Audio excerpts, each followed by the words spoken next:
"I want a child, but not with you," said the millionaire CEO. 2 years later, he saw her again and couldn't walk away. A powerful story for my loyal, greatest, and best family. Let's begin with love. Jackson Dean didn't believe in consequences, only in choices other people made for him. The conference room smelled like leather and ambition. 14 executives sat around a table made from a single slab of walnut, each one waiting for Jackson to speak. He didn't. Silence was a weapon he'd sharpened over the years, and he wielded it now, watching them squirm. "Gentlemen," Jackson finally said, leaning back in his chair with the ease of someone who'd never been told no, "you're approaching this wrong." The head of operations opened his mouth, but a voice cut through first. "Actually, you're approaching this wrong." Every head turned. A woman stood near the back wall, her posture relaxed, but her eyes sharp. She wore a simple black suit that somehow made everyone else look overdressed. Jennifer Dawn, the crisis consultant his board had hired without asking him. Jackson raised an eyebrow. "Excuse me." You're treating a human problem like a mechanical one," Jennifer said, moving toward the table with measured steps. "You can't fix reputation damage by throwing lawyers at it. People don't trust corporations. They trust authenticity. And you're an expert on authenticity?" Jackson asked, his tone carrying just enough edge to make the room tense. "I'm an expert on what happens when powerful men think they're immune to consequences," Jennifer replied, meeting his gaze without flinching. "Which, from where I'm standing, is exactly your problem." The room went silent. No one spoke to Jackson Dean like that. No one dared. Jackson studied her. Most people looked away when he stared too long. She didn't. She just waited, like she had all day and nothing to lose. "Everyone out," Jackson said quietly. The executives scrambled to leave, grateful for the escape. Jennifer remained where she was, unfazed. She wasn't technically his employee, just a consultant the board had brought in, which apparently gave her the freedom to stay when dismissed staff wouldn't dare. When the door clicked shut, Jackson stood. "You're either very brave or very stupid." "I'm expensive," Jennifer said, "which means I don't waste time on flattery." Despite himself, Jackson smiled. "Fair enough. Tell me what I'm doing wrong, besides trying to intimidate me." "Besides that," Jennifer walked to the windows overlooking the city. "You think power protects you? It doesn't. It isolates you. And right now, you're so isolated you can't see that your company is bleeding trust because you treat people like variables in an equation." Jackson moved to stand beside her. Up close, he could see the small scar above her left eyebrow, the way her jaw tensed when she spoke. "You don't pull punches. I don't get paid to. What do you get paid to do?" She turned to face him fully. "Save men like you from yourselves." Something in her voice, not pity, not judgment, just truth, cracked something open in Jackson's chest. He'd spent years building walls, and she'd found a weakness in 3 sentences. "Have dinner with me?" he said. "No." "Why not?" "Because you're not asking for dinner. You're asking for control." Jackson blinked. She was right. Every invitation he'd ever extended was a test, a transaction, a way to measure his influence. "What if I just wanted to talk?" "Then you'd be lying," Jennifer said, but her expression softened slightly. "Look, Mr. Dean, Jackson." "Jackson," she corrected, "I'm here to fix your company's image, not to be another story people whisper about." "I wasn't suggesting—" "Yes, you were." She picked up her folder from the table. "I'll have a strategy proposal on your desk by tomorrow. Try to read it with an open mind." She was halfway to the door when Jackson spoke again. "What if I said I don't usually ask twice?" Jennifer paused, hand on the doorknob. "Then I'd say you should practice. It builds character." The door closed behind her, and Jackson stood alone in the conference room, feeling something he hadn't felt in years: curiosity. Over the following weeks, Jennifer became a constant presence. She sat in on meetings, challenged decisions, and refused every attempt Jackson made to charm her. It was infuriating. It was fascinating. He started finding excuses to work late, knowing she'd be there, poring over reports in the glass-walled office his board had assigned her. Sometimes he'd stand outside, watching her work, trying to understand what made her different from everyone else who orbited his world. She caught him watching one evening, looked up from her laptop, and raised an eyebrow. Jackson had the decency to look embarrassed before walking away. The next night, she left her office door open. An invitation, maybe, or a challenge. Jackson accepted it as both. One night, well past midnight, he knocked on her door. Jennifer looked up from her laptop, unsurprised. "Let me guess, you can't sleep." "How'd you know?" "Because you're standing outside my office at midnight instead of being home." Jackson stepped inside without invitation. "Do you ever stop working?" "Do you?" "Touché." He sat in the chair across from her desk. "Can I ask you something?" Jennifer closed her laptop, giving him her full attention. "That depends on the question. Why aren't you afraid of me?" She considered this, her expression thoughtful. "Because fear and respect aren't the same thing. You want people to fear you because it's easier than earning their respect. That's not an answer." "Yes, it is." Jennifer leaned back in her chair. "You're not scary, Jackson. You're lonely, and lonely people lash out because they don't know how to reach out." The words hit like a physical blow. Jackson had spent years perfecting his armor, and she just pointed out every crack. "I'm not lonely," he said, but the lie tasted bitter. "Okay." "I'm not." I said, "Okay." Jackson ran a hand through his hair, frustrated. "Why do you do that?" "Do what?" "Agree without agreeing. It's maddening." Jennifer smiled for the first time since he'd met her. "Good. You need more madness in your life." They sat in silence for a moment, the city lights glittering through the windows behind her. "When did you stop being a person and become a brand?" Jennifer asked softly. The question gutted him, because he knew the exact moment. He knew the day he'd decided feelings were liabilities and relationships were strategic moves. He knew when he'd stopped being Jackson and became Jackson Dean. "I don't know," he lied. "Liar." He laughed, sharp and bitter. "You're relentless. You're deflecting." Jackson met her eyes. "What do you want from me, Jennifer?" "Nothing," she said simply. "I don't want anything from you." "That's why you can't figure me out." She was right. Every person in his life wanted something: money, access, proximity to power. Jennifer just wanted him to be better. "What if I want something from you?" he asked. "Like what?" "I don't know yet." Jennifer stood, gathering her things. "Well, when you figure it out, let me know. I'm going home." "Wait." Jackson stood too, moving closer. "Stay just a little longer." "Why?" "Because I don't want to be alone right now." The honesty surprised them both. Jennifer's expression softened, and she set her bag down. "Okay," she said, "but we're just talking." They talked until dawn broke over the city. About everything and nothing. About the parents who'd never understood him and the sister she'd lost too young. About fear disguised as ambition and dreams abandoned for survival. About the small scars that shaped people and the large wounds they learned to hide.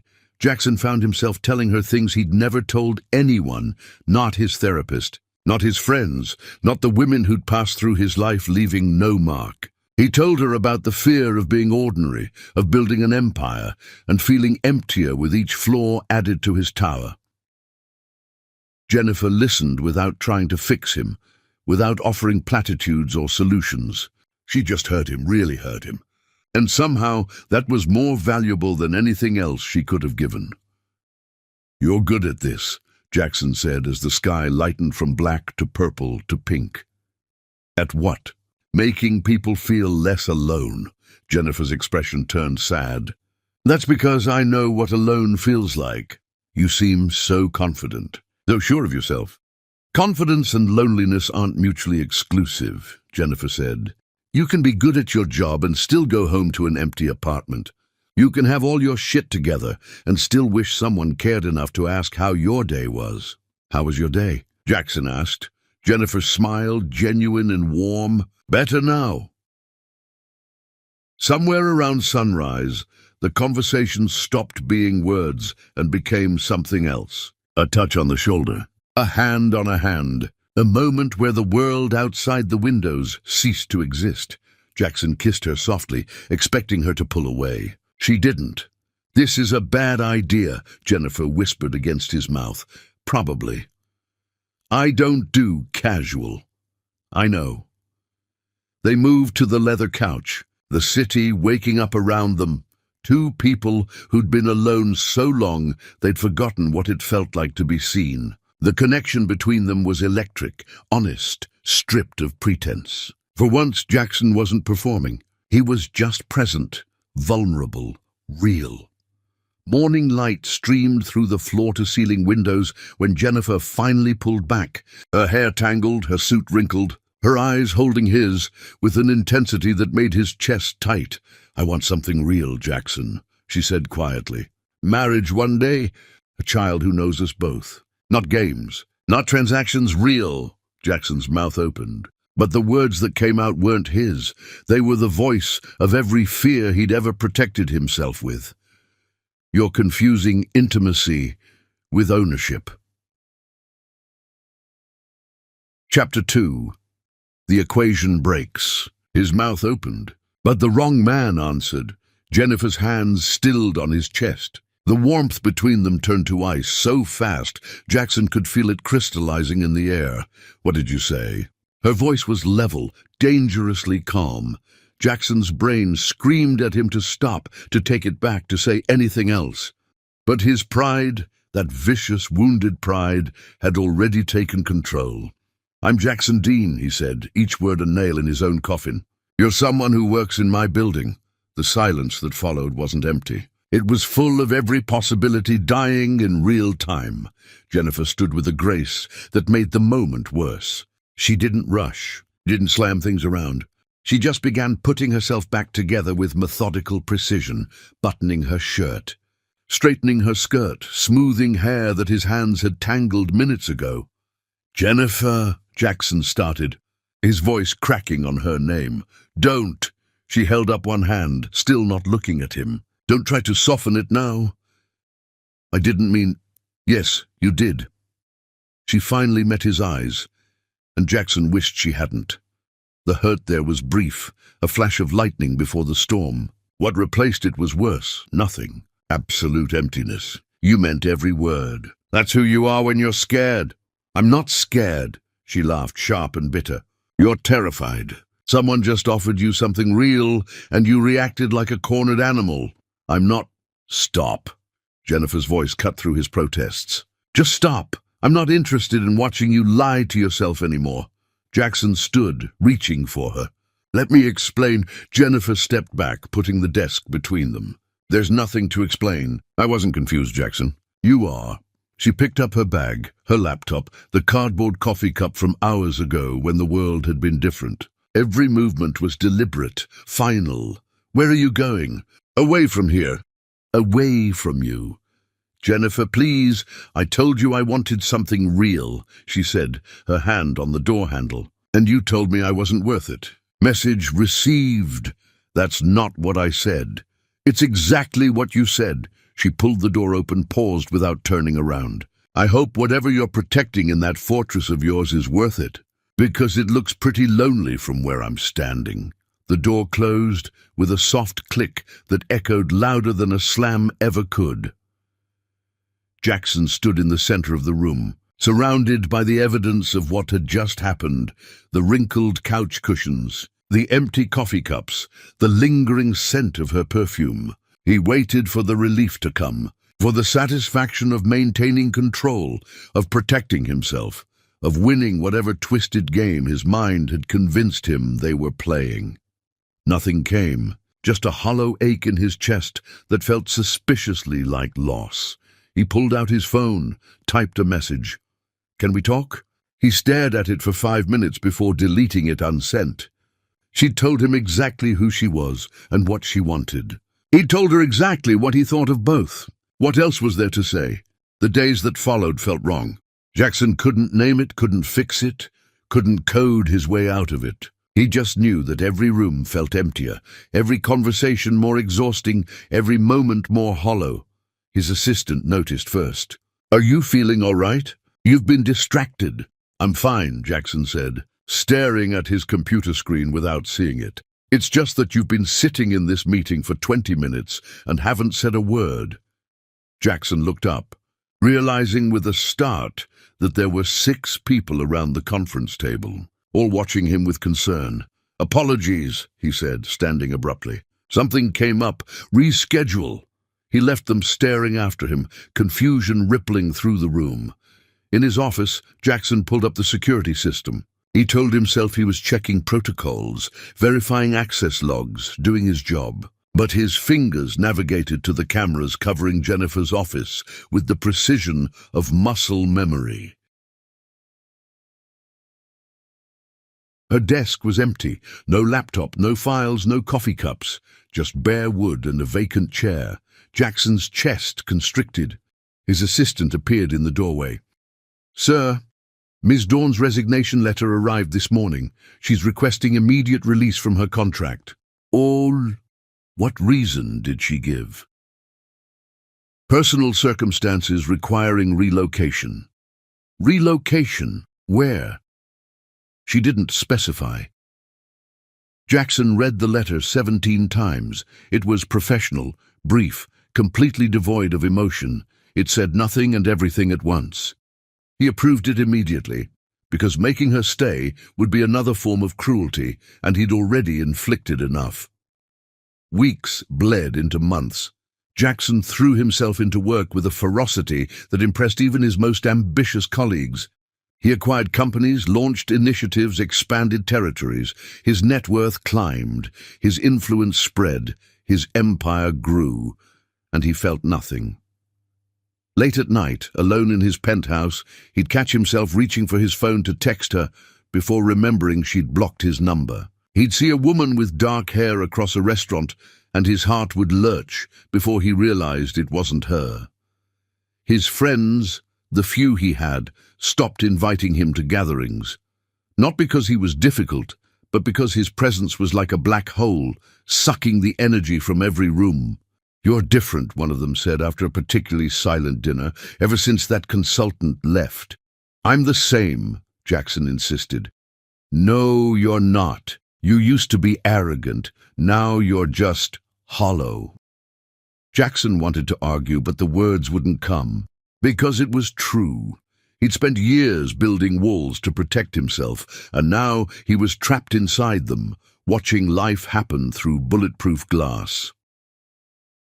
One evening, his security chief mentioned casually that Jennifer had been seen at a charity function across the country.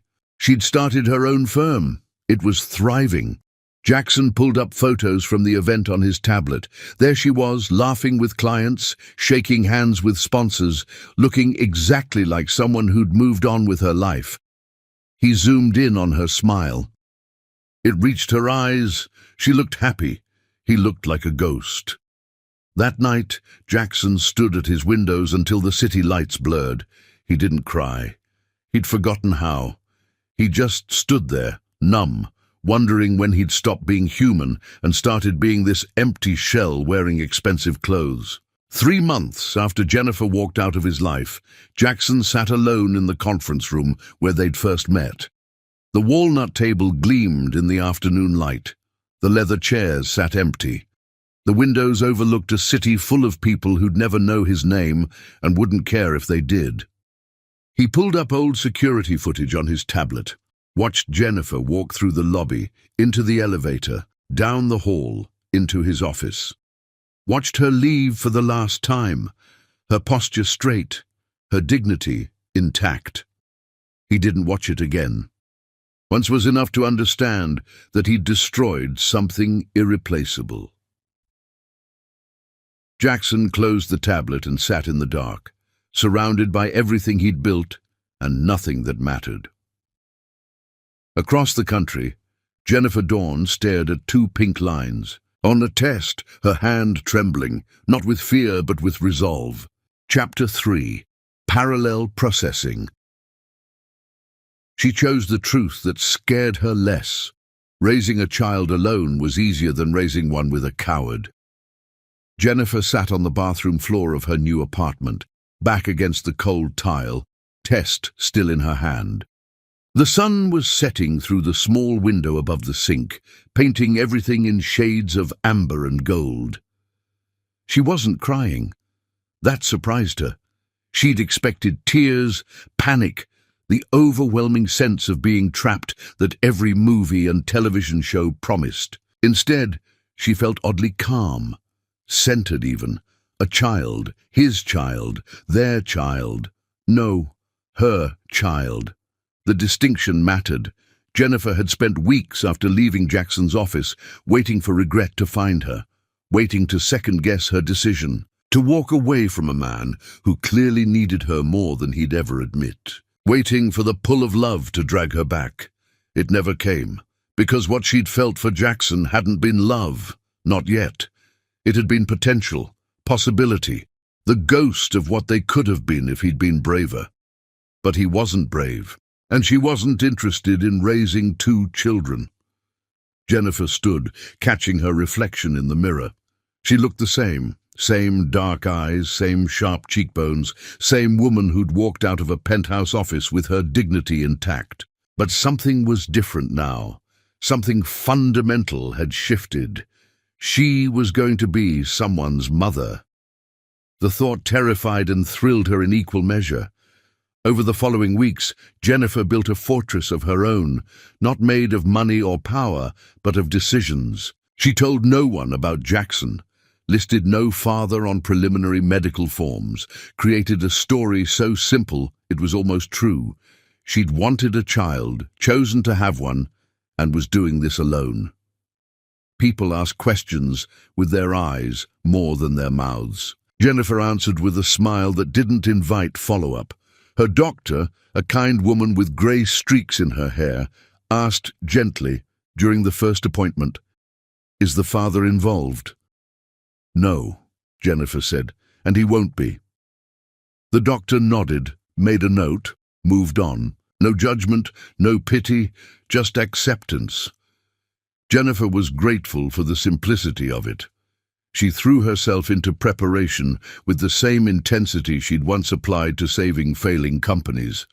Read every book, took every class, joined online. Groups where other women shared their fears and victories in the raw language of experience. At night, she'd sit in the nursery she was slowly assembling, a room that had been a storage closet in her previous life, and talk to the child growing inside her. "Your name is Amber," she'd whisper, hand on her belly. "Like the light right before darkness. Like the color of hope. You're going to be so loved, baby girl, so wanted.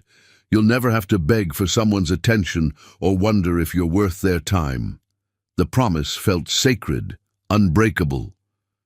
Meanwhile, hundreds of miles away, Jackson Dean was becoming a ghost in his own life. His colleagues noticed the change first. The sharp wit dulled, the commanding presence faded. He still ran meetings, closed deals, made decisions that moved markets. But he did it all mechanically, like a machine executing code without understanding why. "You need a vacation," his assistant suggested after finding him asleep at his desk for the 3rd time that month. "I'm fine," Jackson said, though the shadows under his eyes suggested otherwise. "When's the last time you ate something that wasn't delivered?" Jackson couldn't remember. Food had become fuel, nothing more. Everything tasted like cardboard anyway. He started avoiding social situations entirely. Declined invitations to galas, fundraisers, the kind of events he'd once used to expand his network. The very thought of small talk, of pretending to be interested in people he didn't care about, exhausted him. His penthouse, once a showpiece of minimalist design and commanding views, became a mausoleum. Jackson would stand at the windows for hours, watching the city lights flicker below, feeling nothing. One night his phone rang. An old friend, someone from before he'd become Jackson Dean, back when he was just Jackson trying to survive. "Hey man, we're all getting together next weekend, you should come. I can't, Jackson said automatically. You always say that. I'm busy. You're always busy. A pause. Look, I don't know what happened, but you're disappearing. And I don't mean from parties. I mean from everything, from yourself. Jackson wanted to argue, but the words wouldn't come, because it was true. He was disappearing, had been for months, fading away one declined invitation, one hollow victory, one empty night at a time. I'm fine, he finally managed. No, you're not, but I can't make you admit it. Just call me if you need to talk, okay? Okay. Jackson never called. He did, however, spend hours staring at nothing, sitting in empty rooms, existing without living. His board noticed his decline, called meetings without him, started making decisions that would have once required his approval. Jackson let them. What did it matter?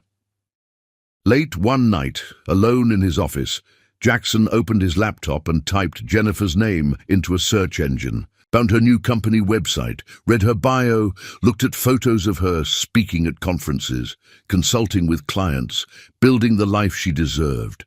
She looked happy, successful, free. Jackson closed the laptop and put his head in his hands. Across the country, Jennifer gave birth to Amber on a Tuesday morning. There were complications, nothing life-threatening, but enough to make it harder, longer, more painful than the books had promised.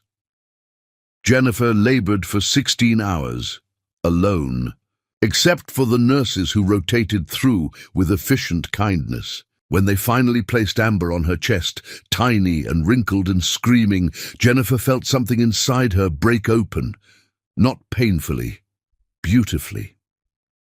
"Hi, baby girl," she whispered, crying now, tears streaming down her face unchecked. "Hi, sweet girl. I've been waiting for you." Amber's cries softened. Her eyes, unfocused but searching, seemed to find Jennifer's face. Jennifer laughed through her tears, pressing her lips to Amber's forehead. "You'll never have to beg for love," Jennifer promised, the words sacred and fierce. "Never. You are wanted. You are chosen. You are mine." A nurse smiled from the corner, wiping at her own eyes. "She's beautiful.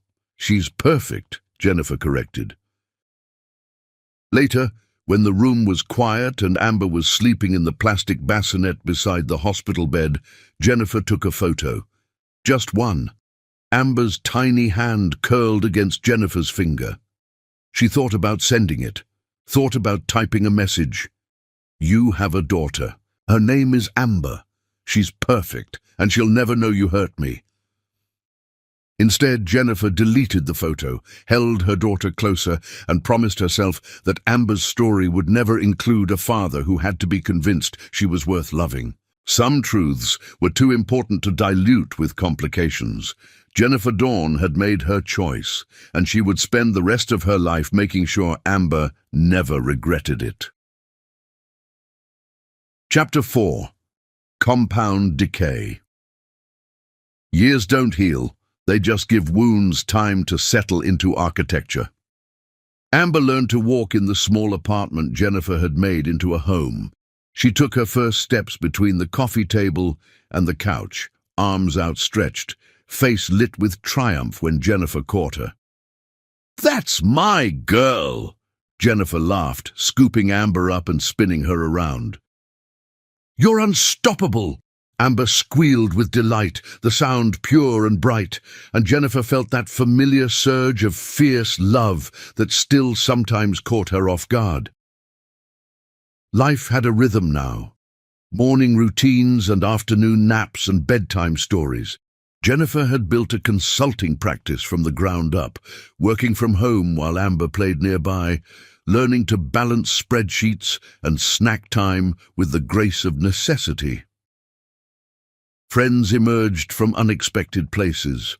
Other mothers at the park, neighbors who became family, a community that wrapped around Jennifer and Amber like protective arms. Peter Williams, a gentle giant of a man who'd made his fortune in renewable energy, became an unlikely mentor. He'd hired Jennifer to consult on a reputation crisis, stayed for her insight, and remained because he saw something in her that reminded him of his late wife, strength tempered with grace. "You're doing an incredible job," Peter said one afternoon, watching Amber stack blocks with intense concentration. "Some days I'm not so sure," Jennifer admitted. "That's how you know you're doing it right." Peter smiled. "The ones who think they have all the answers are the ones you should worry about." Jennifer appreciated Peter's presence in their lives. He was steady, kind, genuinely interested in Amber's development without any agenda beyond friendship. He sent thoughtful birthday gifts, showed up to preschool performances, offered advice when asked, and silence when needed. Amber, for her part, was becoming a force of nature. Stubborn, curious, wildly independent one moment and clingy the next. She had Jennifer's eyes but someone else's bone structure, the strong chin, the way her brow furrowed when she concentrated. Jennifer tried not to see Jackson in her daughter's face, mostly succeeded. "Mama, no daddy?" Amber asked one morning while Jennifer was braiding her hair. At barely 3, her sentences were simple, direct. Jennifer's hands stilled for just a second before continuing the familiar pattern. "Some families have mama and daddy, some have one, some have more. We have us. Is good?" Amber considered this with the seriousness she applied to everything. "Good. You best, mama." Jennifer kissed the top of her head, blinking back tears. "And your best, Amber." The conversation didn't come up again. Amber was content with their world, small but full, simple but rich. Meanwhile, Jackson Dean was collapsing inward like a dying star. His empire continued to expand, but he'd become a figurehead in his own company. Board members made decisions, executives ran divisions. Jackson signed papers and attended meetings where his presence was required, but his input was optional. No one knew what to do with him.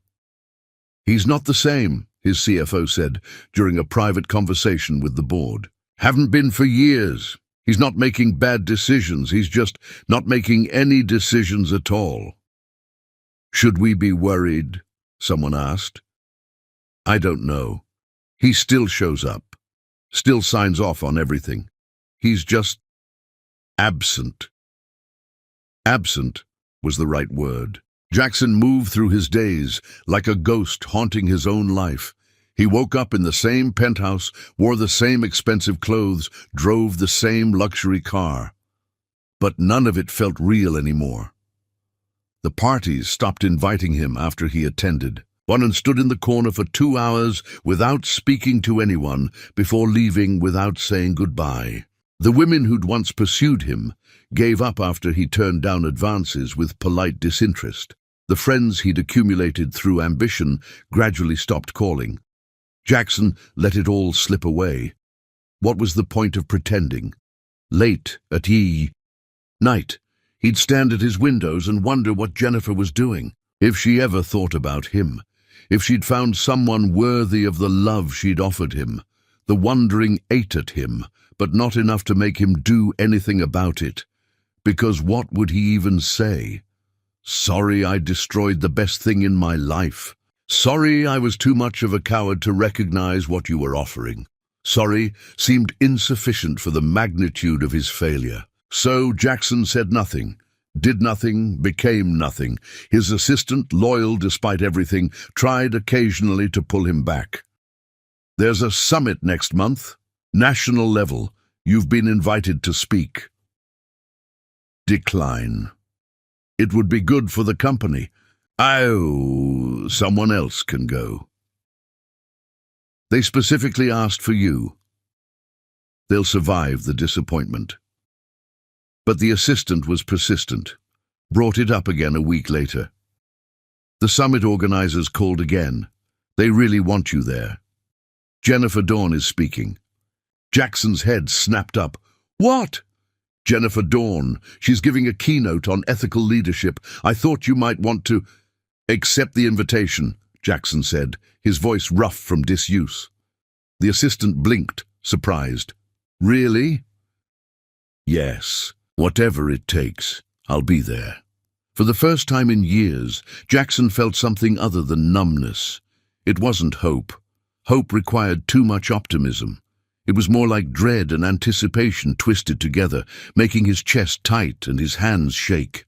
He had no plan, no idea what he'd say if he saw her, no illusion that she'd want to speak to him, but he'd be there anyway, because the alternative, spending the rest of his life wondering, was finally worse than the fear of facing her.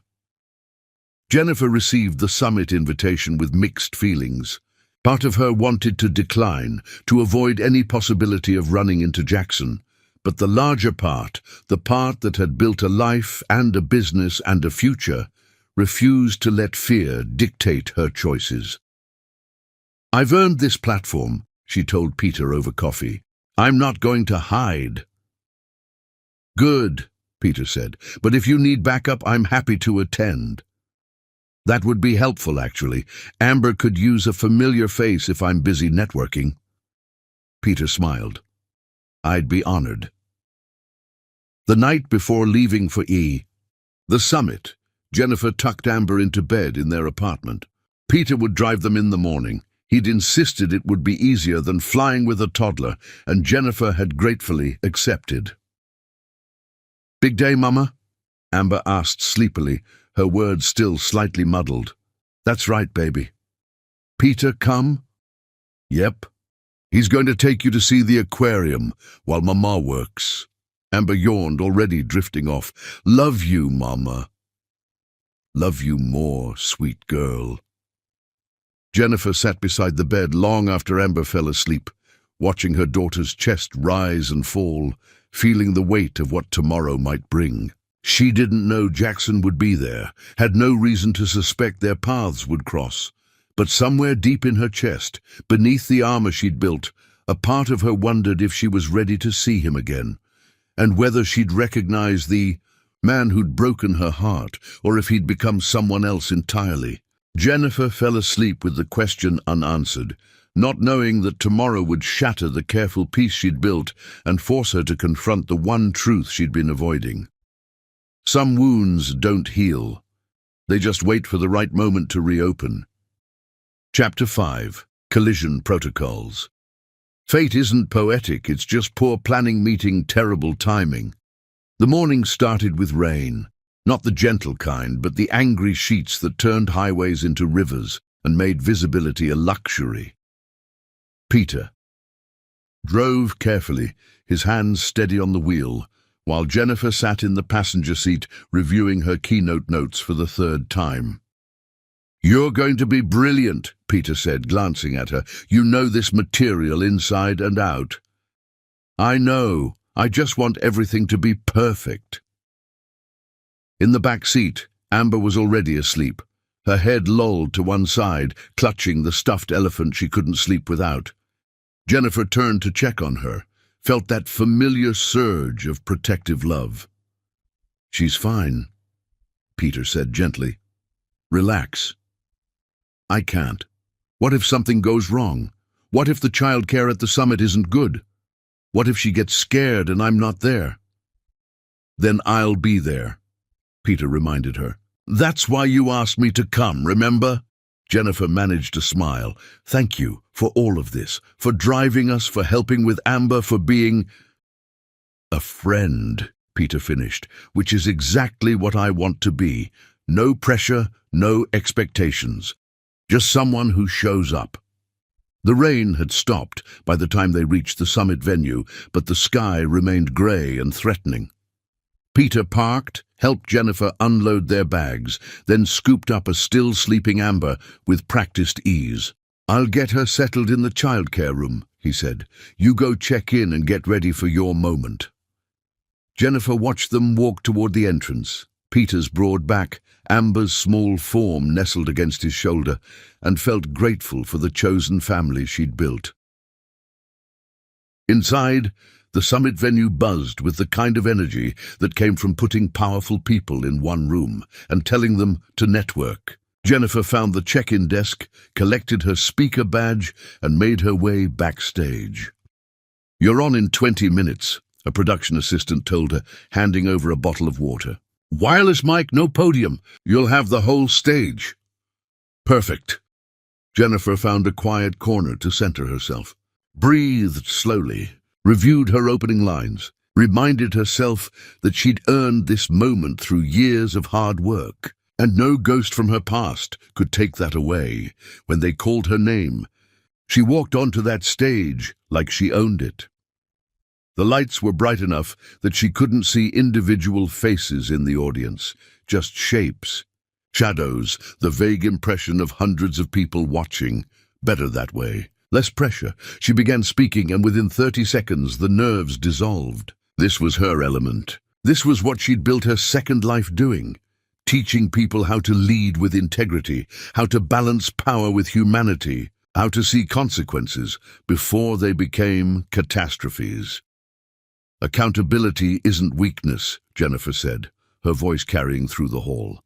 "It's the foundation of trust, and trust is the only currency that actually matters. You can buy loyalty, you can demand obedience, but you cannot purchase genuine trust. That has to be earned through consistency, honesty, and the willingness to admit when you're wrong." The audience was engaged, leaning forward, some taking notes. Jennifer found her rhythm, moving through her points with practiced ease. "The difference between power and integrity," she continued, "is what you do when no one's watching. When there's no board to impress, no shareholders to appease, no cameras recording your actions. That's when your true character shows. And that's what people remember." In the back row, Jackson Dean sat frozen, his entire world narrowing to the woman on stage.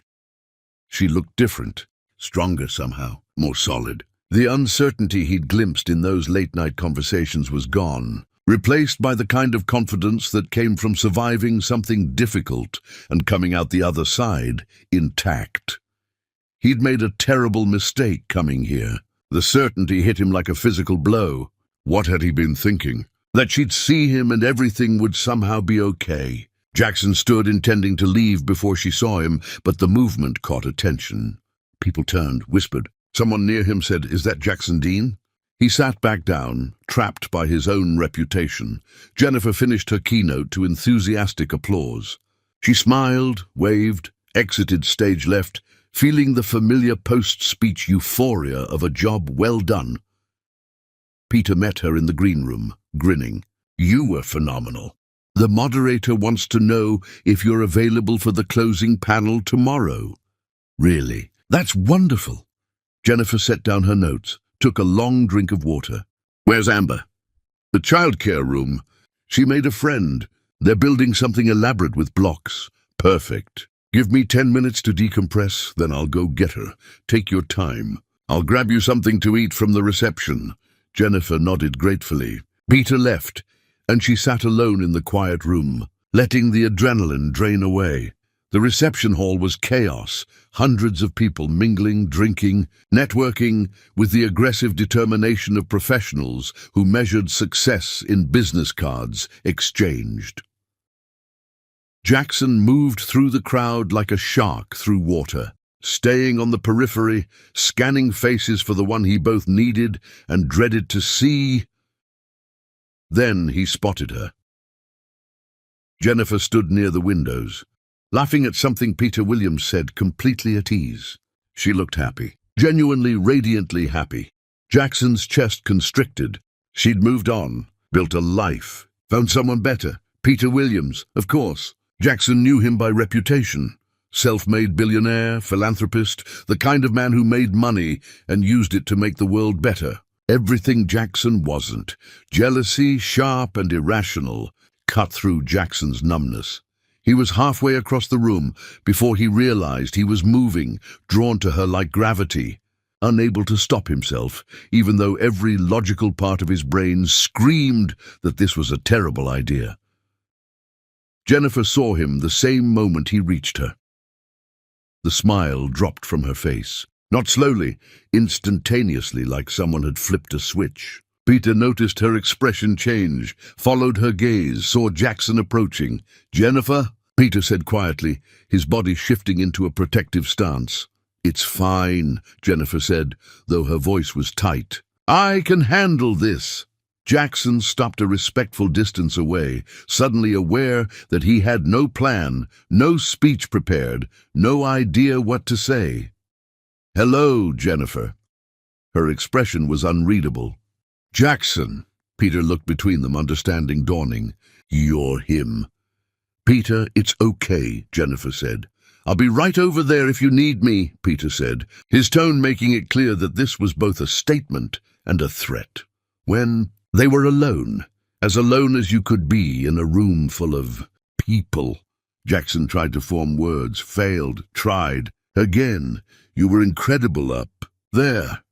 Thank you." Silence stretched between them, filling with everything unsaid. "I didn't know you'd be here," Jackson managed. "Why would you?" "Fair point. I'm glad I came anyway. Are you?" Not a question, a challenge. Jackson's carefully constructed composure cracked. "I've thought about you every day for the past few years." "That sounds exhausting for you," Jennifer said flatly. "It is." "Good." The word hit him like a slap. Deserved, but painful. "Jennifer, A commotion near the entrance interrupted them. A child's voice, high and distressed, calling for someone. The sound cut through the cocktail chatter like a knife. Jennifer's entire demeanor changed instantly. "Amber." She moved toward the sound, Jackson forgotten. He followed automatically, confused, trying to understand what was happening.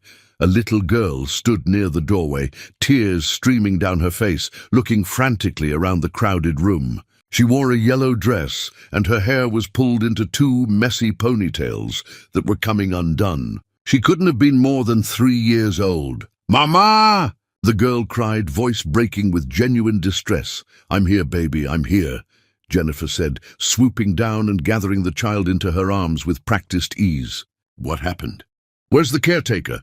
A flustered young woman hurried over, apologetic. "I'm so sorry. She just bolted when I was helping another child. The childcare room is right by this entrance, and she must have heard the noise, and she's fast. I tried to catch her." "It's okay," Jennifer said, though her tone suggested it very much wasn't. She turned her attention fully to the child. "Amber, sweetheart, you can't run off like that. You scared Mama." "Wanted you," Amber hiccuped against Jennifer's shoulder, her words simple but clear. "Missed you. I know, baby. But you have to stay where Mama can find you, okay?" Jennifer rocked Amber gently, murmuring comfort, completely focused on calming her daughter. The noise of the reception faded into background static. Jackson stood frozen 3 feet away, watching the scene unfold, his brain struggling to process what his eyes were seeing. The child, the little girl in Jennifer's arms, dark curls, fair skin, and when she finally turned her tear-streaked face away from Jennifer's shoulder, wiping her eyes with small fists, Jackson saw his own eyes staring back at him. His champagne glass slipped from his hand, hitting the floor with a crash that made several people turn and stare. But Jackson didn't notice. Couldn't notice. Because the world had just tilted sideways and he couldn't find his balance. That was his child, his daughter. Jennifer had had a child, and she was his. The math was simple, brutal, undeniable. The timing, the features, the way the little girl's expression shifted from distress to curiosity. It was all there, written in genetics and time. Jennifer looked up, saw Jackson's face, saw the recognition blooming there, and her expression hardened instantly. "No," Jennifer said quietly, fierce. "Don't." But Jackson couldn't stop staring, couldn't breathe, couldn't process anything except the overwhelming reality crashing over him in waves. He had a daughter, and he'd missed everything. Chapter 6. Recognition Error. Mathematics is absolute. DNA is absolute. The rest is just terror. Jennifer heard the glass shatter, looked up, and saw Jackson staring at Amber with an expression she'd never seen on his face before. Shock, mixed with something that looked like grief, mixed with something else entirely. "No," Jennifer said quietly, fierce. "Don't." But Jackson wasn't listening. He moved closer, his eyes locked on Amber's face with an intensity that made Jennifer's protective instincts flare, hot and sharp. Amber, sensing the attention, looked at the strange man approaching them. Her tears had stopped, replaced by curiosity tinged with wariness. She pressed closer to Jennifer but didn't hide her face. "Jennifer," Jackson's voice came out hoarse, barely above a whisper. "How old is she?" "That's none of your business." "How old?" Jennifer's jaw clenched. Around them, people were starting to notice the tension. The dropped glass, the way Peter Williams was moving quickly through the crowd toward them. "She's mine," Jennifer said, her voice low and dangerous. "That's all you need to know." But Jackson's gaze had already done the math, was already counting backward from the moment Jennifer walked out of his office to the child in her arms whose eyes were identical to his own. "She's mine too," he said, the realization crashing over him in waves. "Jennifer, she's my daughter," Jennifer interrupted, clutching Amber tighter. "My daughter," Amber squirmed, uncomfortable with the tension. "Mama?" Her voice was small, uncertain. "It's okay, baby. We're leaving." Jennifer turned toward the exit, but Jackson reached out, touched her shoulder, gentle, desperate. Jennifer flinched away so violently that several people gasped. "Don't touch me," she hissed. Peter arrived then, immediately inserting himself between Jackson and Jennifer. "I think you should step back." "I need to talk to her," Jackson said, not moving his eyes from Jennifer's face. "She's made it clear she doesn't want to talk to you." "Peter, you heard her." Peter's voice was calm but immovable. "Step back." Jackson finally looked at Peter, and something in his expression must have shown the depths of his desperation, because Peter's face softened slightly, with what might have been pity. "Please," Jackson said, the word cracking. "Please, just let me—" "The answer is no," Jennifer said from behind Peter. "Whatever you think you're entitled to, you're not. You made your choice years ago. I didn't know. You didn't want to know." Jennifer's voice rose enough that people nearby stopped pretending not to watch. "You made it very clear that I was nothing to you. That what we shared meant nothing. That I meant nothing. That's not true. It's exactly true." Tears were streaming down Jennifer's face now, and Amber was starting to cry again, frightened by her mother's distress. "You looked at me the morning after the most honest night of my life and told me I was just someone who worked in your building. So forgive me if I decided to protect my daughter from ever hearing those words." The words hit Jackson like physical blows. Around them, the reception had gone silent, everyone openly watching now. "Jennifer, please," Jackson's voice broke completely. "Please, you need nothing from me." Jennifer adjusted her grip on Amber, who had her face buried in her mother's neck, crying softly. "You gave up any right to need anything from me the moment you made me feel worthless." She pushed past Peter, heading for the exit. Jackson stood frozen for a half-second before his body moved without permission, following her into the corridor outside the reception hall. "Jennifer, wait!" She didn't stop, just walked faster, heading toward the parking area. Amber's cries had subsided to hiccups, but she kept her face hidden against Jennifer's shoulder.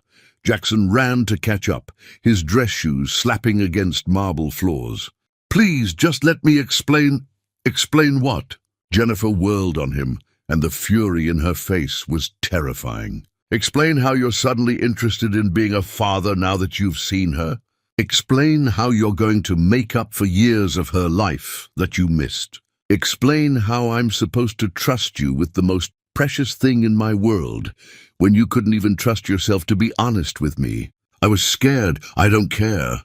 Jennifer shouted, and Amber wailed harder. Jennifer immediately softened her voice, bouncing Amber gently. "Shh, baby, it's okay. Mama's okay." But Jennifer wasn't okay. Her hands were shaking, her breathing was ragged, and tears kept streaming down her face despite her attempts to wipe them away. "Everyone is scared, Jackson," she said, quieter now, but no less fierce. "Everyone who loves someone is scared. That's not an excuse. That's just being human. And you chose your fear over me, over us." "I know," Jackson said, and his own tears started then, hot and humiliating. I know I did, and I've regretted it every single day since. Regret doesn't raise a child, Jennifer said. Regret doesn't wake up at 3 in the morning with a screaming infant. Regret doesn't change diapers or sing lullabies or teach her to be brave when the world is scary. I did that alone. Jackson felt his knees weaken. He leaned against the wall for support. Tell me how to fix this. You can't. There has to be. There doesn't. Jennifer's voice was gentle now, which somehow made it worse. Some things can't be fixed, Jackson. Some mistakes are permanent. She started walking again. Jackson followed a few steps behind, his entire body shaking. They reached her car in the parking structure. Peter was already there, having taken a different route. And he had the driver's side door open for Jennifer. I'll follow you back to the hotel, Peter said quietly. Jennifer nodded, too exhausted to speak.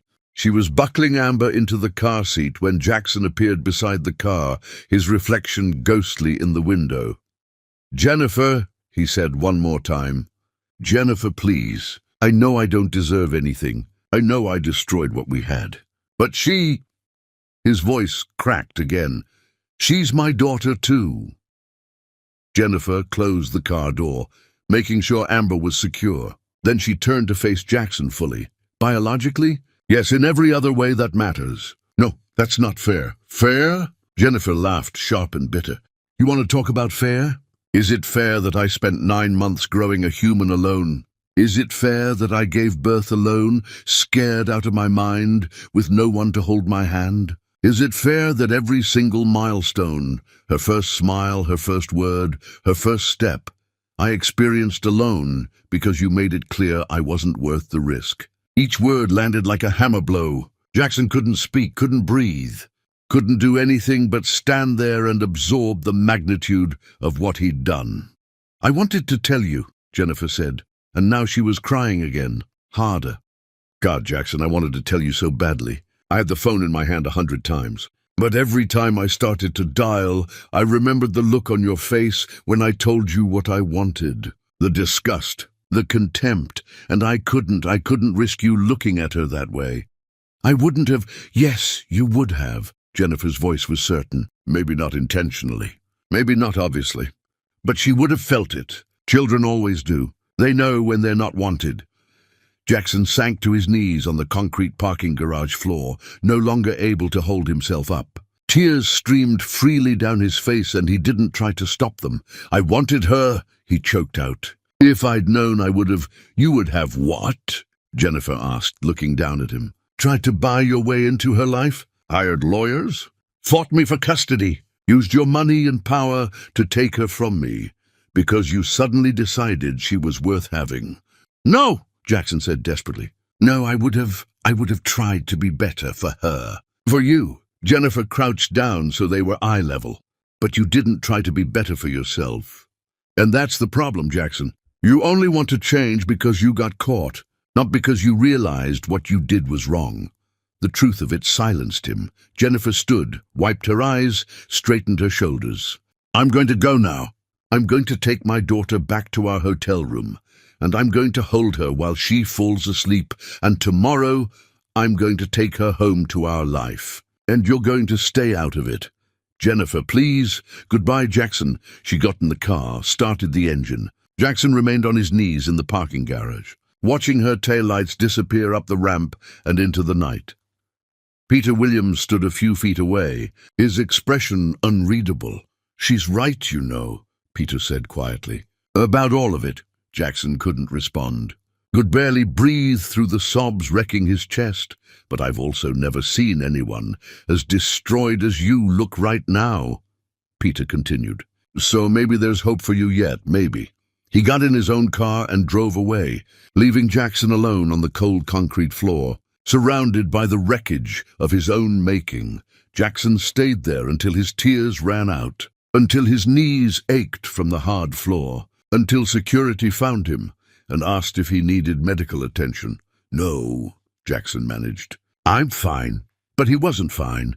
He would never be fine again, because he'd just seen his daughter for the first time, and she'd looked at him like he was a stranger, which was exactly what he was. Chapter 7. System Failure. Begging looks the same in every language.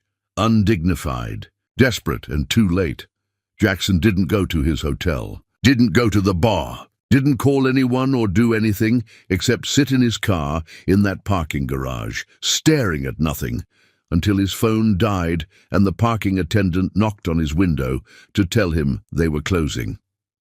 He drove, no destination in mind, just drove through unfamiliar streets in an unfamiliar city, watching other people's lives through lit windows, families eating dinner, children being put to bed, the mundane rituals of normalcy he'd never be part of. His hotel room was sterile, anonymous. Jackson stood at the window overlooking the city, watching traffic lights change colors far below, and wondered if this was all his life would ever be. Empty rooms and hollow victories, and the ghost of what he could have had if he'd been braver. The next several days blurred together. Jackson flew home, went through the motions of existing, functioned enough that people didn't ask questions. But inside, he was collapsing. He tried calling Jennifer. She didn't answer. Sent texts that went unread. Emails that disappeared into the void. Finally, desperate, he reached out through the only connection they had left, Peter Williams. "She doesn't want to talk to you," Al Peter said when he finally returned Jackson's call 3 days later. "I know, but I need to try." "Why? So you can feel better about yourself?" "No," Jackson said honestly, "because I need to know if there's any chance, any possibility that she'll let me try to make this right." Peter was silent for a long moment. "You really hurt her, you know, not just walked away, destroyed her. I know. And now you want access to the child she raised alone, because you suddenly realized what you lost. It's not that simple." "Actually, it is exactly that simple." Peter's voice was firm but not unkind. "From where I'm sitting, you're a selfish man, having a crisis of conscience who wants absolution. And Jennifer doesn't owe you that." "You're right," Jackson said. "She doesn't owe me anything. But she's not the only one involved here anymore. There's a child who deserves to know where she came from. That's a convenient argument. It's also true." Another long silence. "Then I'll ask her. But if she says no, you need to respect that. No lawyers, no power plays. No using your money to force your way in. Understood?" "Understood." 3 days later, Jackson received a text from an unknown number. Saturday, 10 in the morning, Brighton Park, near the fountain. "Come alone. Don't make me regret this." Jackson stared at the message for 5 minutes before responding. "I'll be there." "Thank you." No response came. Saturday morning arrived cold and bright. Jackson was at the park by 9, sitting in his car, watching families arrive. Children on swings, couples walking dogs, the normal rhythm of weekend life that he'd never been part of. At 9:55, Jennifer's car pulled into the lot. Jackson's heart hammered against his ribs. He watched as Jennifer got out, opened the back door, helped Amber out of her car seat. The little girl was wearing pink sneakers and had her hair in braids. She held Jennifer's hand as they walked toward the playground. Jackson waited until they were settled on a bench before approaching, moving slowly, like he was trying not to spook a wild animal. Jennifer saw him coming. Her expression was guarded, exhausted, but not actively hostile. "Progress, maybe." "Thank you for coming," Jackson said, stopping several feet away. "I'm not doing this for you," Jennifer replied. "I'm doing this because I had to explain to Amber why a strange man made Mama cry, and she deserves better than my anger." Jackson nodded, throat too tight to speak. Amber peeked around Jennifer's arm, studying Jackson with the same intense focus she'd had at the reception. Jackson crouched down to her level, keeping his distance. "Hi, Amber," he said softly. "I'm Jackson." Amber didn't respond, just stared at him with those two familiar eyes. Jackson looked at Jennifer, silently asking permission. She gave the smallest nod. "I'm your father, your daddy, but your mama raised you, and she's the important one. I wanted to meet you." "Why?" Amber asked, her voice high and clear but her sentence structure simple. The question gutted him. Because I made a mistake. A big one. And I'm trying to fix it. Mama say sorry when mistake, Amber said seriously, her grammar slightly off in the way of very young children. Your mama is very smart. Amber nodded solemnly, then returned to examining him. After a moment she asked, You like playground? Jackson blinked, caught off guard by the shift. I don't know. I haven't been to one in a very long time. Come see, Amber decided, tugging Jennifer's hand. Swings and slide. Jennifer looked at Jackson, her expression unreadable. You can stay for a little while, but if she gets uncomfortable, you leave. Understood? Understood. They walked to the playground in silence, Amber between them, occasionally glancing up at Jackson with curiosity rather than fear. It was something. It wasn't enough, but it was something. Amber ran ahead to the swings, calling back, Mama, push! Jennifer followed, leaving Jackson standing awkwardly on the wood chips. He watched as Jennifer pushed Amber, the little girl's laughter bright and pure. After a while, Amber jumped off and ran to the slide, then to the monkey bars, then to a complicated climbing structure that made Jackson's chest tighten with worry. She's fearless, he said quietly, moving to stand beside Jennifer. She gets that from me, Jennifer replied, not looking at him. They stood in silence for several minutes, watching Amber play. I'm sorry, Jackson finally said. I know it doesn't fix anything, but I need you to know I'm sorry. For everything. For the way I spoke to you. For not being brave enough to see what you were offering. For missing all of this. Jennifer's jaw tightened. What do you want from me, Jackson? Nothing. I don't want anything from you. I just want... He struggled to find words that weren't selfish. I want to know if there's any possibility that you'd let me try to be part of her life. Not as someone who swoops in and disrupts everything, just as someone who shows up, consistently, who tries. Why? Jennifer turned to face him. Why now? Why does it matter now when it didn't matter then? Because I was living wrong, Jackson said simply. I built this entire life around protecting myself from getting hurt, and all I did was make myself into someone who hurts people. And I can't, his voice broke, I can't keep being that person. Not anymore. That's not about Amber, Jennifer said. That's about you wanting to feel better about yourself. You're right. It is. But it's also about her. Because she deserves to know where she comes from. And maybe... Jackson had to pause, collect himself. Maybe she deserves a father who's trying to be better, even if he's starting from nothing. Jennifer looked at him for a long moment. You broke me, Jackson. I know. You made me feel like I was crazy for wanting something real. Like I was asking for too much. Like I wasn't worth the risk. You were worth everything, Jackson said, tears streaming down his face now. You were worth everything, and I was too broken to see it. Were? Jennifer asked. Past tense? Jackson corrected. You are worth everything. Jennifer's eyes filled with tears, but she didn't let them fall. I don't trust you. I understand. And I'm not sure I can ever forgive you. I understand that too. But Amber... Jennifer looked at her daughter, who was now trying to convince another child to help her build something in the sandbox. Amber deserves better than my unresolved issues with you. So what does that mean? Jackson asked carefully.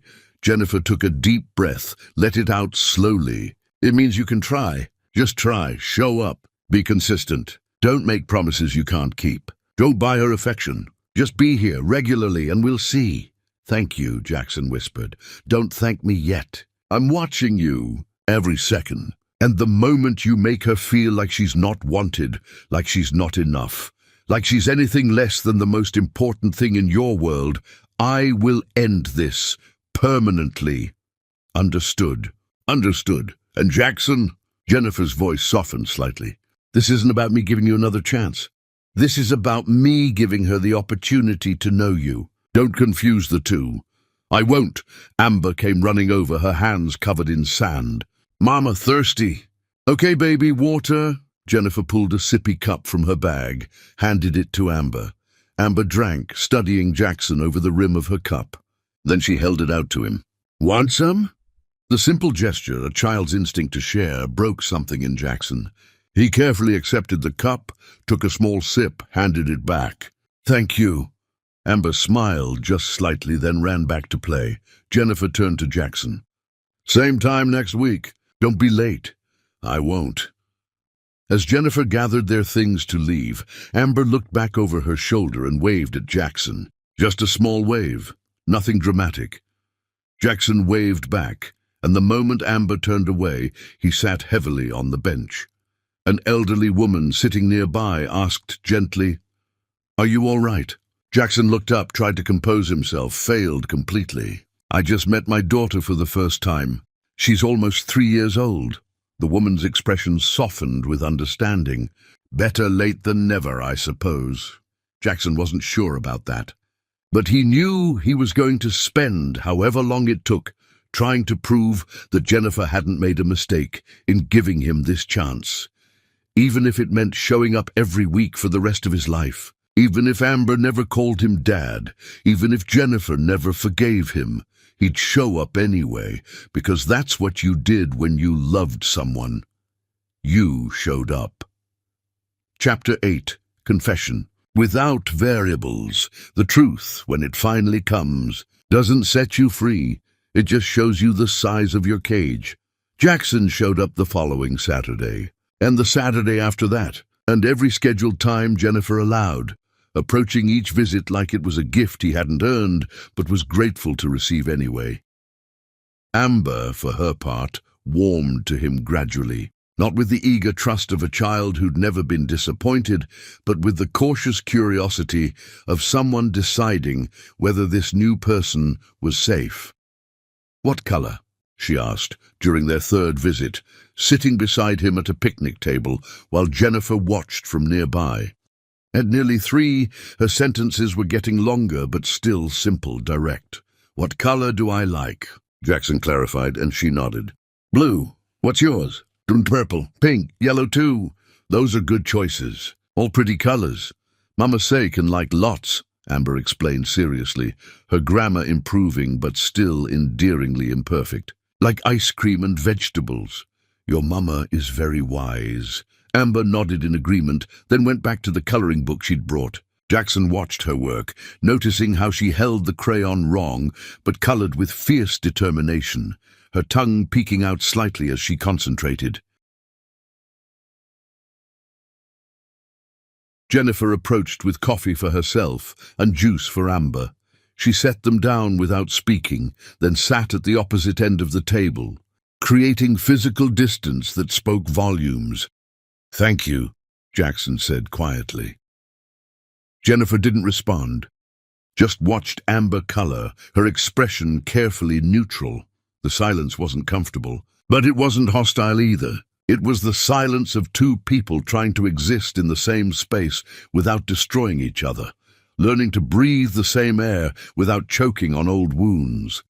Weeks became months. Jackson learned Amber's rhythms, that she was cranky before lunch, energetic after naps, thoughtful when tired. He learned that she loved books about animals, but was scared of bees. That she sang made-up songs while she played and asked approximately 7 million questions per hour. He learned to be patient, to let her come to him rather than overwhelming her, to accept that some days she wanted his attention and some days she didn't, and neither meant he was failing.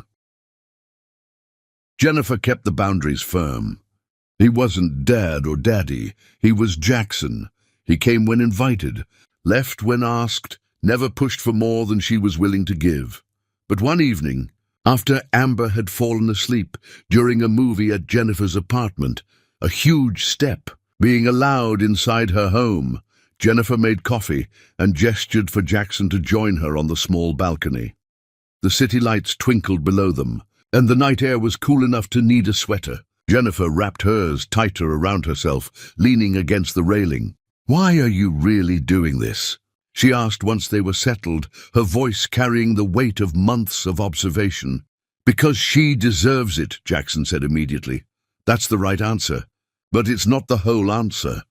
Jackson stared at his coffee cup, choosing his words carefully. Because the biggest mistake of my life wasn't what I said that morning. It was building a life where love was a weakness, where caring about someone meant giving them power to hurt you. And I don't want to die that person. People don't change, Jennifer said, but her tone suggested she wanted to be proven wrong. Maybe not completely, Jackson admitted, but they can get better. They can recognize their damage and work to stop spreading it to everyone around them. And you think you're doing that? I think I'm trying. Jennifer studied him in the dim light, her expression unreadable. You can't undo the years you missed. I know. You can't buy forgiveness with consistency. I know. And I may never trust you with my heart again. Jackson met her eyes. I know, but maybe you can trust me with hers. The words hung between them, weighted with possibility and doubt in equal measure. You hurt me worse than anyone ever has, Jennifer said quietly, her voice barely above a whisper. You made me doubt myself, made me feel like wanting love was a character flaw, made me feel disposable. I'm sorry, Jackson said, and the inadequacy of the words burned in his throat. I'm so sorry, Jennifer. Not because I got caught or because I want something from you now, but because what I did was unforgivable and you deserved so much better.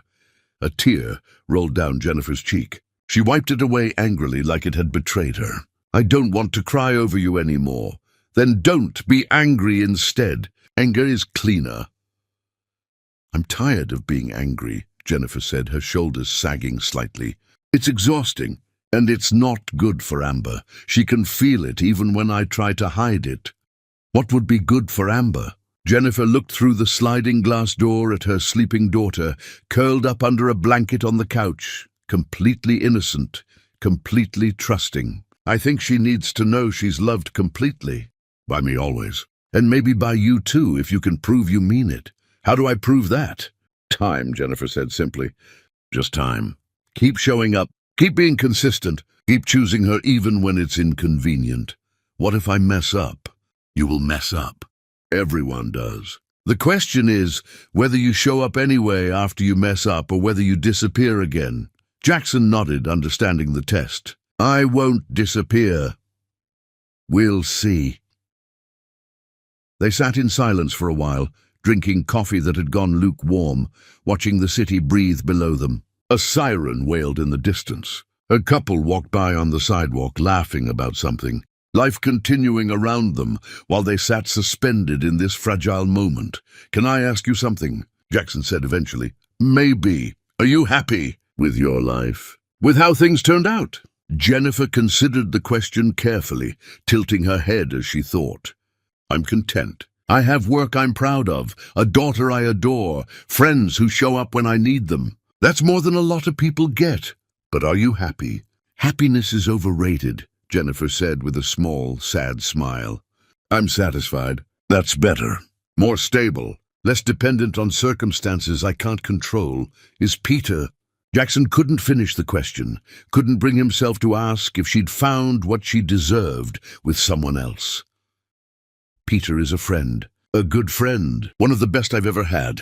But that's all. She paused, then added quietly, he asked once, about a year ago, if I wanted to try being more. Jackson's chest tightened. What did you say? I said I wasn't ready. That I might never be ready. And he said that was okay, that he'd rather have my friendship than lose me by pushing for more. He's a good man. He is. Jennifer turned to face Jackson directly, which is why I know the difference now. Between someone who actually cares and someone who just wants to own things. The words stung, but Jackson didn't flinch from them. I deserved that. Yes, you did. Another silence, this one heavier. Why would it matter to you anyway? Jennifer asked. About Peter? Jackson looked at her, really looked at her, and decided that after everything he owed her honesty. Complete, vulnerable honesty. Because he stopped himself, searching for courage. Still what? Still in love with you, he said, each word feeling like jumping off a cliff. I never stopped. I just learned to live with the pain of it. Learned to carry it like a stone in my chest that never gets lighter. Jennifer's breath caught audibly. Jackson, I'm not saying that to manipulate you. Jackson said quickly, his hands trembling slightly. "I'm not asking for anything. I just thought you should know the truth. After all the lies I told myself and you, the least I can do is be honest now. Even if it doesn't change anything." Jennifer stood abruptly, went to the railing, gripped it with both hands hard enough that her knuckles went white. "You don't get to do that." "Do what?" Say things like that. Act like your feelings matter more than your actions. Act like loving me from a distance makes up for destroying me up close. I know my actions were terrible. I'm not excusing them. Then why tell me you love me?" Jennifer's voice was strained, cracking at the edges. "What am I supposed to do with that information? What possible good does it do either of us?" "Nothing," Jackson said, standing but keeping his distance. "You don't have to do anything with it. I just needed you to know that what we had, what I threw away, it wasn't nothing to me. It meant everything. I just didn't understand that until it was too late." Jennifer turned to face him, tears streaming freely now, her careful composure completely shattered. "It's still too late, Jackson. You don't get to come back and make this okay just because you finally figured out what you lost. I know. So why are you telling me this?" Her voice broke on the last word. "Because lying to you broke us. And I'm done lying to anyone, especially myself. I love you. I loved you then, and I love you now, and I'll probably love you until I die. But that doesn't mean you owe me anything. It just means I finally understand what I destroyed." They stood on that small balcony, two broken people trying to figure out if the pieces could ever fit together again, knowing they probably couldn't. Hoping anyway, despite all evidence to the contrary. "I should go," Jackson said finally, his voice rough. "It's late, and I've said too much." "Yeah." He moved toward the door, paused with his hand on the handle. "Thank you for letting me try, for giving Amber the chance to know me. You didn't have to do that." "No," Jennifer agreed, wiping her face with the back of her hand. "I didn't." Jackson let himself out quietly, pulling the door closed with careful precision. Jennifer stood on the balcony long after his car disappeared down the street, crying for everything that was and wasn't and might never be. Inside, Amber stirred, mumbled, "Mama?" in her sleep, her voice small and trusting. Jennifer wiped her eyes hastily, went inside, gathered her daughter into her arms. "I'm here, baby. Always here." Because whatever happened with Jackson, whatever complicated feelings remained tangled between them like barbed wire. This was the truth that mattered. Amber was loved completely, without conditions, without reservations, and that was something no amount of regret could take away. That was the foundation Jennifer had built, solid and unshakable, and nothing, not Jackson's confession, not her own confused feelings, not the ghost of what might have been, could undermine it. She held Amber close and promised herself that whatever she decided about Jackson, it would be based on what was best for their daughter, not on her own wounded heart, not on his pretty words. On what Amber needed, what Amber deserved. Everything else was just noise. Chapter 9. First Contact Protocol. Meeting your child for the first time when she's already toddling around feels like joining a story after all the important chapters. Jackson arrived at the park 15 minutes early, as he always did now, and watched from his car as Jennifer and Amber played. Amber had grown in the months since he'd first met her. Still small but sturdier somehow, more confident. She ran without the wobbling uncertainty of early toddlerhood, spoke in fuller sentences that sometimes surprised him with their logic. He'd missed so much. Every day that realization hit him fresh, a wound that never quite healed. Jennifer spotted his car and waved him over. Amber was on the swings, pumping her legs with fierce concentration, her face screwed up in determination. "She learned to swing by herself," Jennifer said as Jackson approached. Pride and sadness mixed in her voice, the bittersweet acknowledgement of a milestone he hadn't witnessed. "That's amazing," Jackson said, meaning it with every fiber of his being. "Look, Jackson," Amber called from the swing, her voice bright. "Look how high." "I see you." Jackson called back, his chest tight with emotion.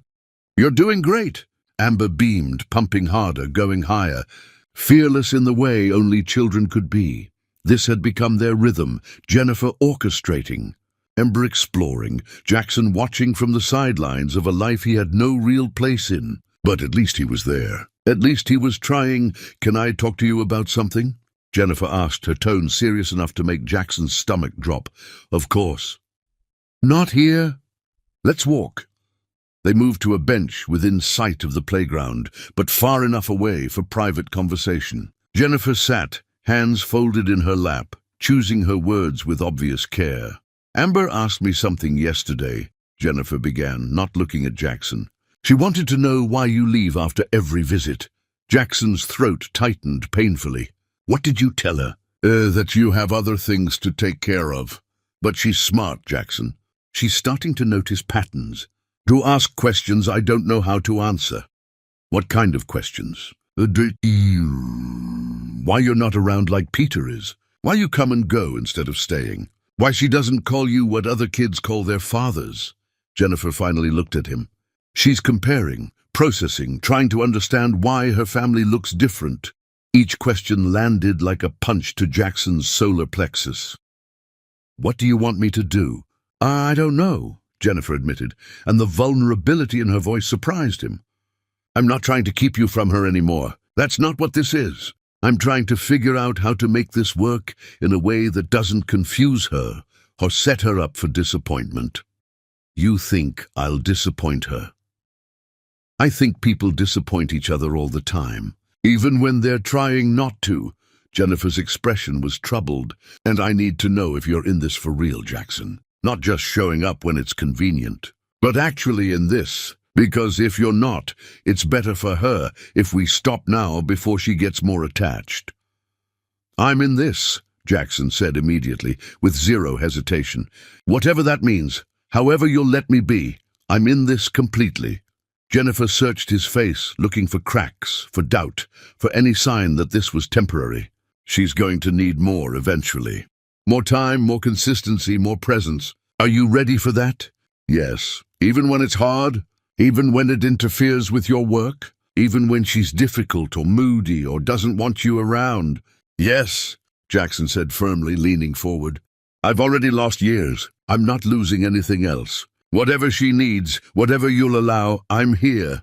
Jennifer nodded slowly, something like relief crossing her features. "Okay, then we try this. You come twice a week instead of once.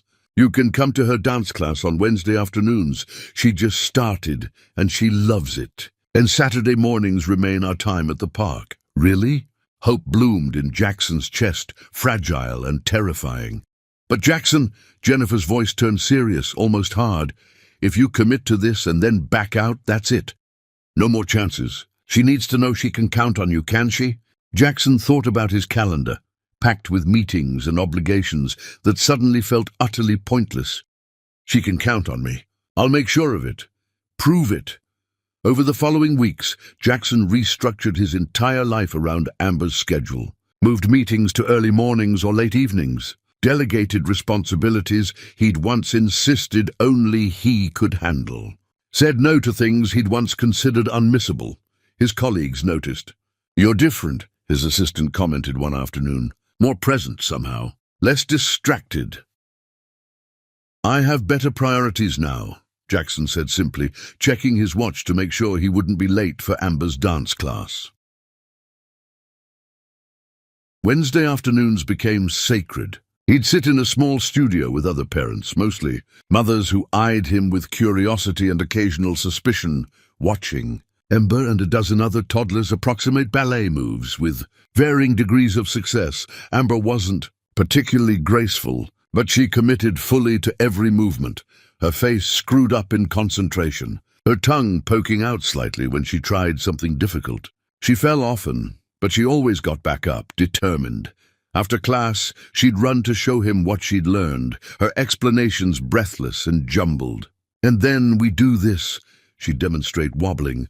"But I fall, but is okay because everyone fall. And then we—" Jackson listened to every word like it was the most important information he'd ever received. Because in a way it was. These were the moments that built a childhood, the small accumulations of attention and care, and he was finally being allowed to witness them. Jennifer watched these interactions with cautious hope. She could see Jackson trying, genuinely trying, not just performing for her benefit. He was learning to be patient, to follow Amber's lead, to accept that relationships with toddlers were built on repetition and small moments rather than grand gestures. One Saturday at the park, something shifted. Amber was playing near the climbing structure when she fell, not badly, but hard enough to scrape her knee and shock her into tears. Jennifer started to move, but Jackson was already there, scooping Amber up before Jennifer could reach her. "I know. Sweetheart," Jackson murmured, holding Amber close as she wailed into his shoulder. "I know it hurts." Amber clung to him, her small body shaking with sobs. Jackson rocked her gently, one hand on her back, the other cradling her head, murmuring soft comfort.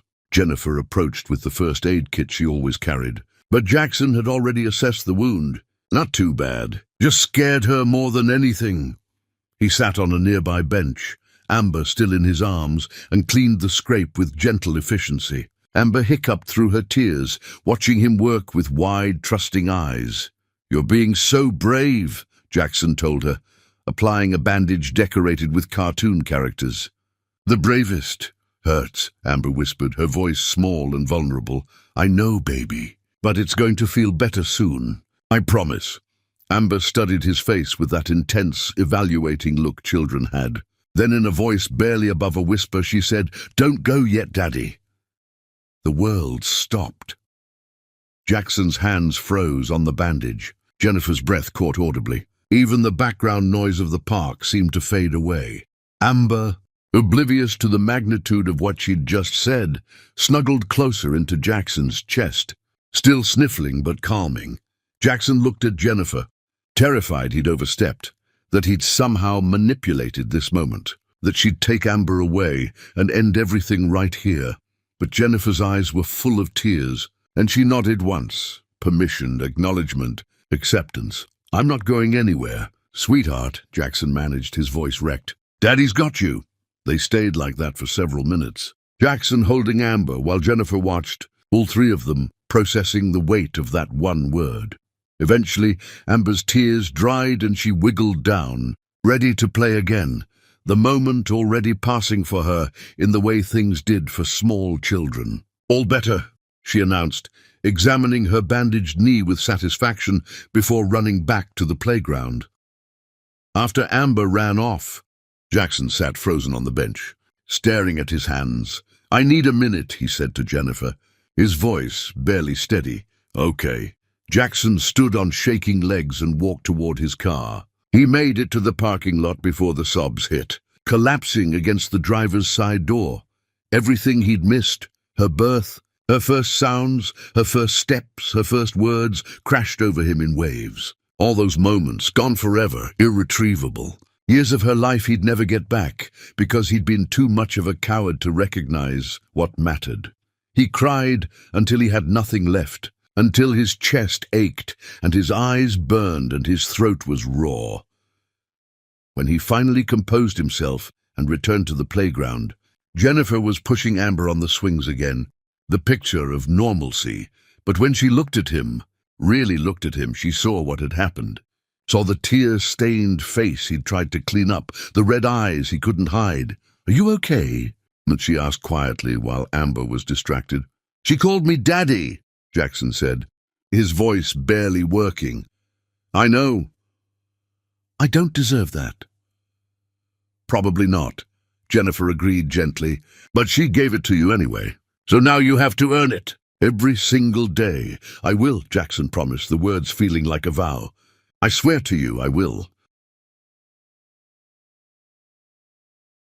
Jennifer studied him for a long moment, her expression softening almost imperceptibly. "I believe you might actually mean that." "I do." "Then keep showing up, Jackson. Keep being the person she thinks you are when she looks at you. That's all any of us can do."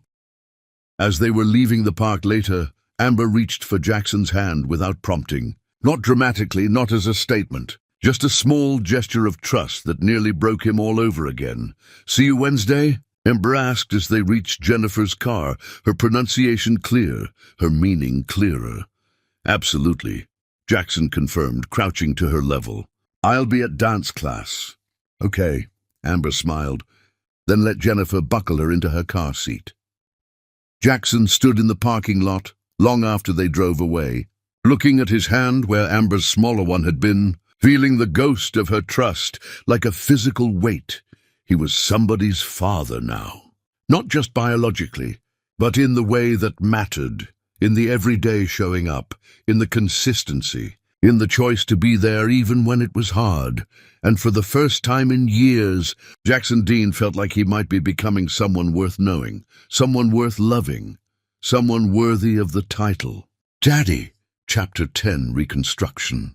Redemption isn't a moment, it's the humiliating, beautiful work of showing up when no one's watching. Months cascaded into seasons. Jackson became a fixture in Amber's life.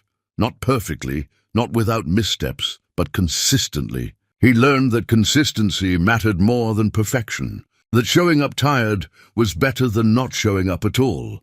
He mastered the art of reading the same book 17 times without showing impatience, learned to negotiate with a stubborn toddler about vegetables, became an expert at finding lost stuffed animals with the seriousness of a detective on a critical case.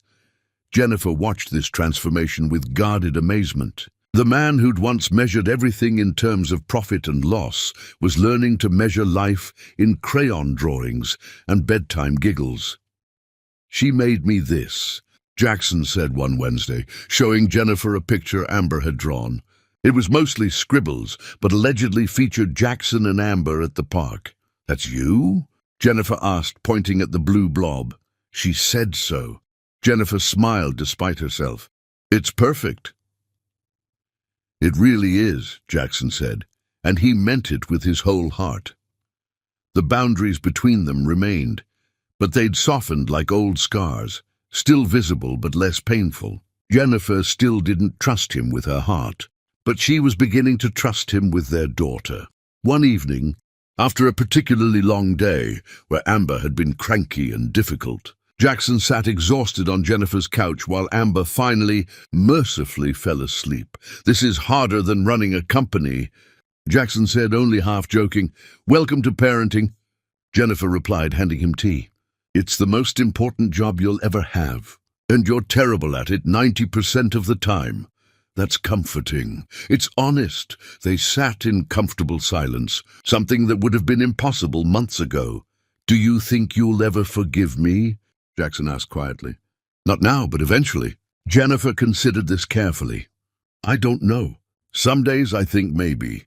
Some days I remember how deeply you hurt me and I can't imagine it." "That's fair."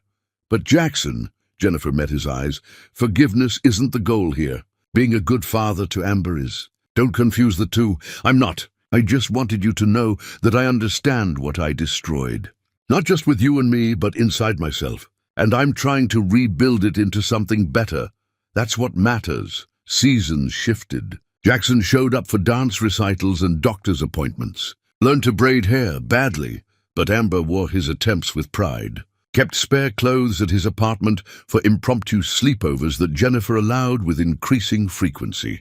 Peter remained part of their lives, having become Amber's honorary uncle. He and Jackson had developed a wary respect, bonded by their shared affection for the two people who'd somehow become a family. One Saturday, Peter joined them at the park. Watching Jackson chase Amber around the playground, he said quietly to Jennifer, "He's really changed." "Has he?" Jennifer asked, still cautious. "You don't see it because you're too close, but yes, he's become someone real." Jennifer watched Jackson and Amber considering this. Maybe Peter was right. Maybe people could change, could grow, could become better versions of themselves, if they wanted it badly enough. That evening, during bath time, Amber asked a question that stopped everyone. "Why Daddy not live with us?" Jennifer's hands stilled in Amber's hair. Jackson, supervising from the doorway, felt his heart stop. "Because Mama and Daddy aren't married." "Sweet pea," Jennifer said gently. Oh. Amber played with her bath toys, then asked with perfect toddler logic, Can get married? It's more complicated than that, baby. Why? Because grown-up relationships are complicated. Amber accepted this with a shrug and went back to her toys. But the question lingered in the air long after bath time ended. Later, standing in Jennifer's kitchen, Jackson brought it up. I wouldn't pressure you. I know, Jennifer interrupted. But you can't fix the past by rushing the future. I'm not trying to rush anything. I'm just hoping I'll wake up one day and decide to give you another chance. Jackson looked at her, really looked at her. Yes, that's exactly what I'm hoping for. That's not fair to me, Jennifer said, but her voice was gentle. I'm still healing. I know. I'm sorry. Stop apologizing and just be present. That's all I'm asking. Okay. They stood in the kitchen, surrounded by evidence of the life Jennifer had built. Amber's drawings on the refrigerator, her toys in a basket by the couch, her laughter still echoing in the walls. Jackson wasn't part of this life yet. Not really. But he was present in it, orbiting its edges, hoping one day Jennifer would let him come in from the cold. Months later, during Amber's 3rd birthday party, a celebration at the park with a few friends, Jackson watched his daughter blow out candles and make a wish. Jennifer stood beside him, and for the first time in years, they were just two parents celebrating their child. Not enemies, not lovers. Just parents. What do you think she wished for? Jackson asked quietly. Probably a pony, Jennifer said, almost smiling.